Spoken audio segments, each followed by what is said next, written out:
Seigneur.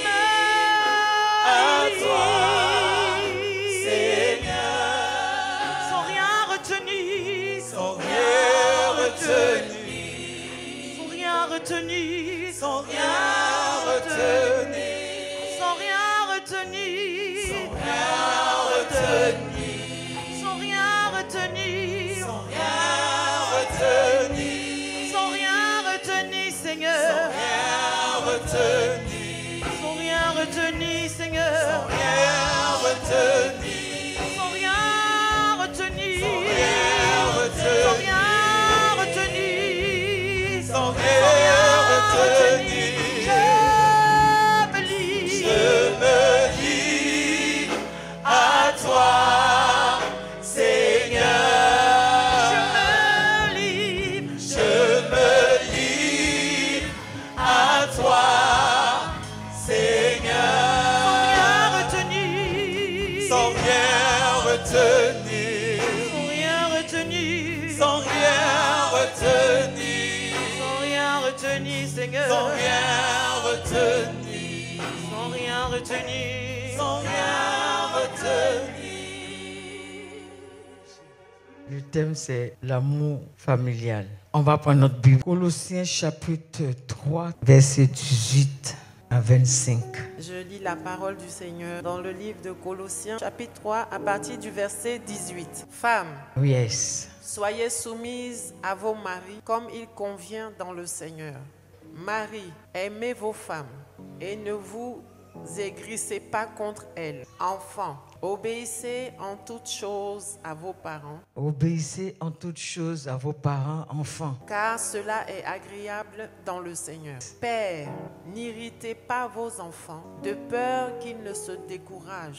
Serviteurs, obéissez en toutes choses à vos maîtres selon la chair, non pas seulement sous les yeux, comme pour plaire aux hommes, mais avec simplicité de cœur, dans la crainte du Seigneur. Tout ce que vous faites, faites-le de bon cœur, Tout ce que vous faites, faites-le de bon cœur, comme pour le Seigneur, comme pour le Seigneur, et non pour des hommes, et non pour des hommes. sachant que vous recevrez Du Seigneur, l'héritage pour récompense.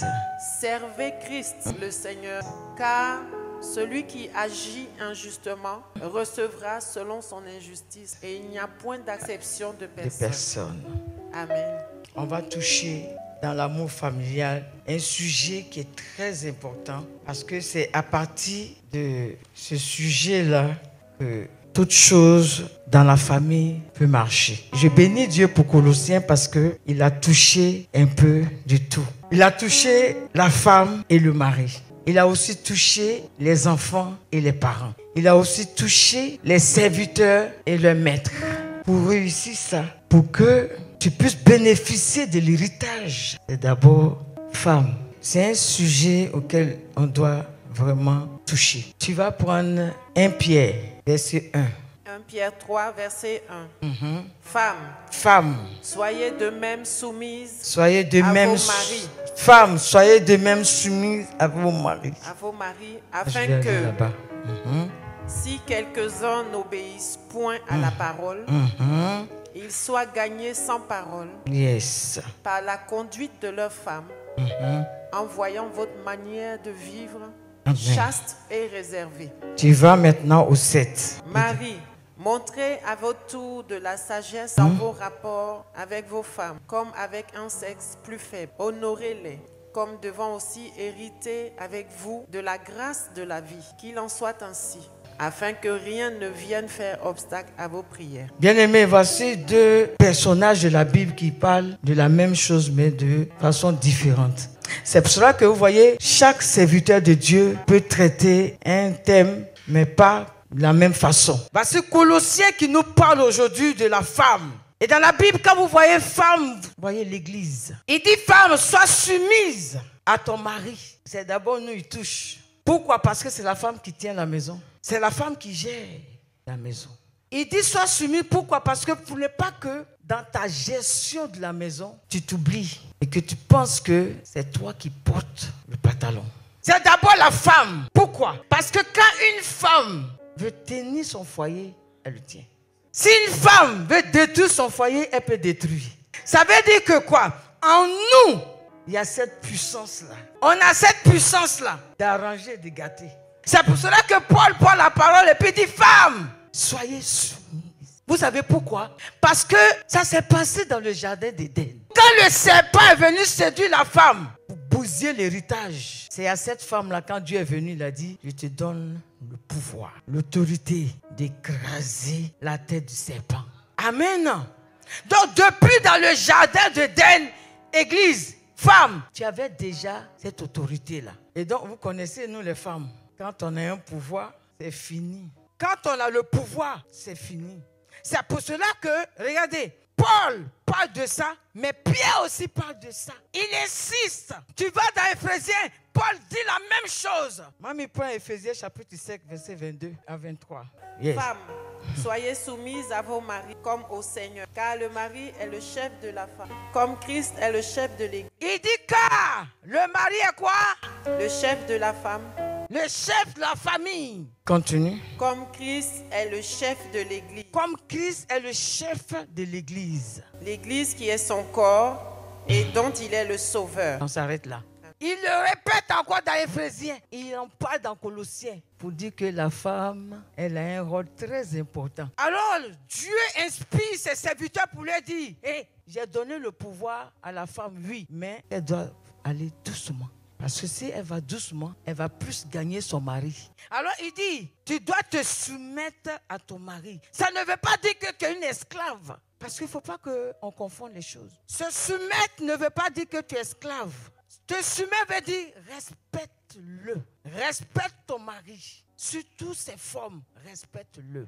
Quel que soit ce qui peut arriver, respecte ton mari. Parce que si tu ne sais pas le respecter, tu es en train de détruire ton foyer toi-même. Respecte-le, considère-le tel qu'il est. Parce qu'une femme qui ne sait pas tenir son foyer, détruit. Et le plus souvent, c'est nous on râle, c'est nous on crie. La femme est très faible.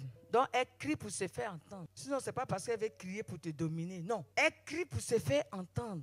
C'est pour cela qu'il va dire encore, Marie, aimez vos femmes. Aimez vos femmes. Pourquoi? Parce que quand la femme se sent aimée, indépendamment d'elle, elle se soumet. Quand la femme se sent désirée, indépendamment d'elle, elle te respecte. Elle fait ce que tu ne lui demandes pas de faire. Mais quand elle se sent bafouée, alors elle va te montrer qu'elle a reçu le pouvoir. Quand elle se sent bafouée, alors elle va te montrer que vous avez été faits ensemble. Parce qu'elle connaît sa position. Elle connaît son autorité. Elle sait de quoi elle est capable. Alors quand elle se sent aimée, tu n'as pas de foi à faire mari. Mais quand tu commences à l'insulter, tu commences à la bafouer, tu commences à lui montrer qu'elle n'est rien, elle va te montrer qu'il a mis l'eau dans le coco. Elle va te montrer pourquoi piment pique. Elle a le pouvoir de bloquer ton héritage toi-même. Marie, la femme a le pouvoir de bloquer ton héritage. Pourtant la Bible dit que tu es le chef. Elle n'a pas été faite par la boue. On a pris chez toi et puis on l'a fait. Elle n'a pas été faite par la poussière. Mais on a pris ça chez toi et puis on l'a fabriqué. Donc elle connaît sa position. Les choses qu'elle te demande, c'est de la chérir. C'est de la respecter. Pour que la famille soit bénie. Pour que la famille rentre dans sa promesse. Tout se résume là, monsieur et madame. Donc la femme ne demande pas grand chose que de la chérir. Regarde une femme. Dès l'instant où tu la prends dans tes bras, et que tu la caresses. Elle va se lever. Chérie, tu veux manger quoi? Qu'est-ce que tu veux? C'est-à-dire, tu sors et quand tu viens, la femme, elle a tout fait parce que là, vraiment, elle se sent aimée. Je n'ai jamais vu une femme qui se sent aimée dans son foyer et qui veut détruire la chose. Jamais. Et quand tu sais, prends ton mari, quand il sort, il dit ma femme, et puis il achète. Moi, j'ai vu ça. Bien aimé, je ne peux donner que ce que moi-même je vis. Et quand tu fais ça, bien-aimé, le mari, où qu'il soit, il ne fait que penser à toi.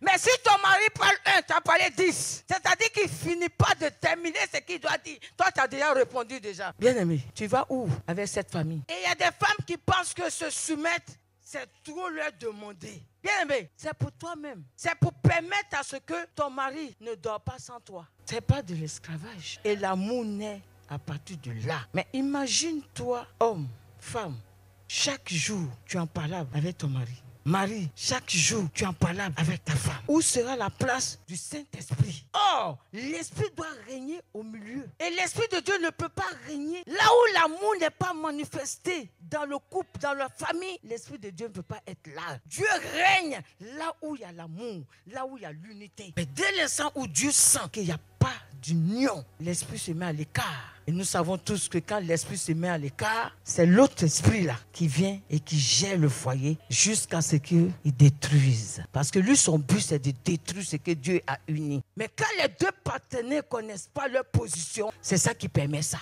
Mais quand la femme connaît sa place et que l'homme connaît sa place, l'ennemi ne peut pas s'infiltrer. Non. L'ennemi ne peut pas s'infiltrer. Il va rôder parce que lui, il rôde toujours. Mais il ne rentrera pas.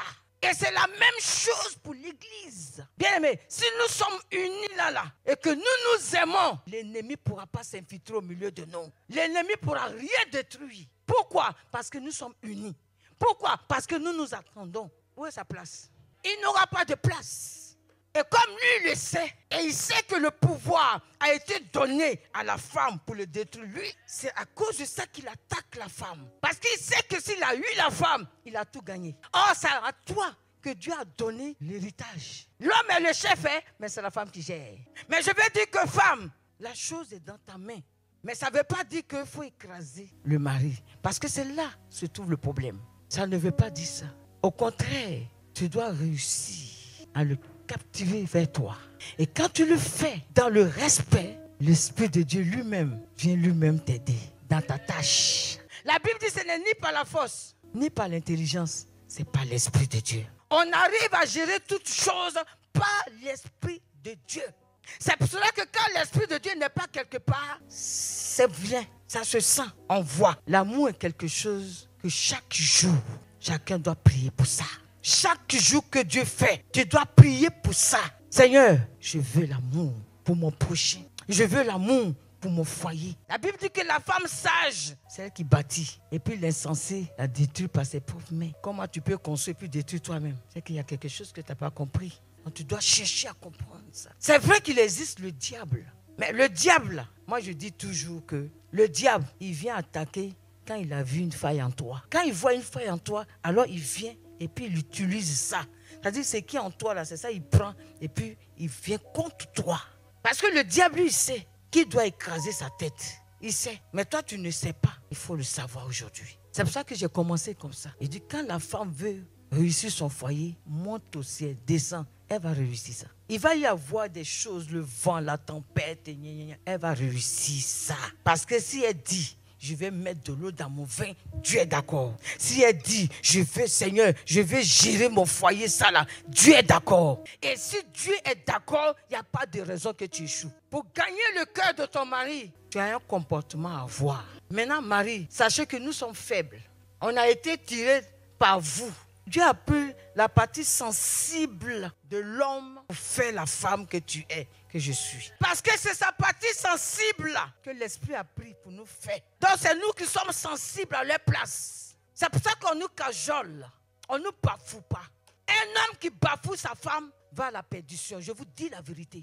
Un homme qui ne respecte pas sa femme attend de détruire l'héritage. L'héritage que Dieu leur a donné là, il est en train de lui-même détruire. Quand bien même qu'il est le chef. Alors qu'un homme doit garder la tête haute. Mais comme tu bafoues ta femme, toi-même tu n'as pas déjà une vie de prière correcte. C'est elle qui intercède, c'est elle qui prie, c'est elle qui sait qu'elle a reçu quelque chose pour gérer la famille, pour encadrer la famille. C'est elle. Et quand elle est bafouée, là tu vas où? Toi qui ne pries pas, qui mange et qui dort, tu attends de détruire la chose. Toi, chef, on n'est pas chef pour être chef. On est chef pour gérer. On est chef pour encadrer. Et dès l'instant où ça se passe comme ça, les enfants qui viennent de là sont dans la paix. Mais quand on laisse l'ennemi rentrer par nos langages, nos habitudes et tout ça, bien aimé, les enfants eux-mêmes sont perdus. Et tu vas voir que dès l'instant où il n'y a pas l'entente, la paix dans un couple, dans un foyer, les enfants deviennent arrogants. Les enfants deviennent polis. Les enfants ne respectent plus les parents. C'est pour cela qu'en toute chose, pour nous, les chrétiens, pour nous les enfants de Dieu, on prie pour demander la volonté de Dieu. Vous voyez que même dans l'église, tout ce qu'on doit faire, on doit prier pour demander la volonté de Dieu. Toujours. Parce que si nous ne demandons pas la volonté de Dieu, on va faire des dégâts. Et c'est ce qui se passe aujourd'hui. Le diable utilise ça. On dit l'ignorance tue. Mon peuple périt par faute de connaissance. Quand tu ne connais pas. Donc bien aimé, c'est pour ça que je nous dis toujours, affectionnons-nous aux choses de Dieu. La parole de Dieu, là, il y a tout dedans. Tous les conseils qu'il faut, il y a dedans. Pour nos enfants, pour nos autorités. Colossiens parle de ça. Donc, le diable aujourd'hui règne dans l'église pour déstabiliser les choses du Seigneur. Ce que Dieu a mis. Aujourd'hui, là, nous sommes tous ici par l'Esprit de Dieu. On se connaît aujourd'hui ici par l'Esprit de Dieu. Nous sommes plusieurs nations représentées ici, dans le nom de notre Seigneur Jésus. Donc, pourquoi on doit se déchirer? Beaucoup d'incompréhension dans les familles, dans les foyers, à cause de ce que la femme ne connaît pas sa position, l'homme ne connaît pas sa position. Donc ça crée du désordre. Et là où il y a le désordre, le diable règne. Et nous prions pour qu'il y ait la paix dans les foyers, l'amour, pour que le ciel s'ouvre. Quand il y a l'unité, quand il y a l'amour, Dieu ouvre le ciel. Ce qui devait être difficile devient facile. Parce qu'il dit quoi? Si deux d'entre vous s'accordent sur la terre pour demander quoi que ce soit, notre Père qui est dans les cieux leur accorde cela. C'est la parole de Dieu. Donc si Dieu nous a mis ensemble et qu'on ne peut pas s'accorder pour prier, il y a un problème. Dieu nous bénit par plus grâce. Ce n'est pas parce qu'on mérite quelque chose, mais c'est par la grâce de Dieu. C'est pour cela que, bien aimé, il faut tous les jours dire merci à Dieu. C'est important.